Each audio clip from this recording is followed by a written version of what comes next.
আজকে কত কিছু রান্না করেছো মা? এটা কি?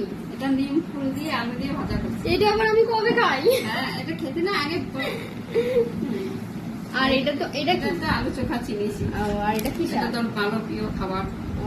আর আছে মোচা আছে। মোচার কোপ্তা করে জল করছি। আচ্ছা আচ্ছা, আর এটা আলু ভাজা আছে। ডাল করেছো নাকি আজকে? না, আজকে ডাল করিনি। ও ঠিক আছে, অনেক কিছু রান্না করেছো। ভেজ খাবার যেহেতু আমাদের এখন একটু নিরামিষ চলছে, তো আমরা এখন ভেজ খাচ্ছি। সঙ্গে পাপড় ভাজা আছে। আর এটা আমার ফেভারিট আলুর চোখা। পাপড় ভাজা। ও সরি, পাপড় ভাজা আছে আবার। তোমরা কি খাচ্ছ সবাই জানিও। দেখো বন্ধুরা, মা আমাকে নিম ফুলের কি ফুল ভাজা খাওয়াচ্ছে। ওই যে একটা সিরিয়াল বেরিয়েছে না, নিম ফুলের মধু, মা ওটা দেখে ইমপ্রেস হয়ে এই জিনিসটা বানিয়ে ফেলেছে। মা ভেবেছে আমি খুব প্রিয়, বাট আমি একদমই খাই না, তবু আজকে খাবো। দেখি একটুখানি খেয়ে।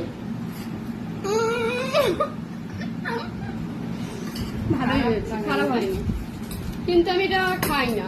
মা এই সিরিয়ালটা দেখে মানে ভেবেছে নিম ফুলের মধু, কিন্তু নিম ফুলের যেতে তো সেটা তো মা আর জানে না।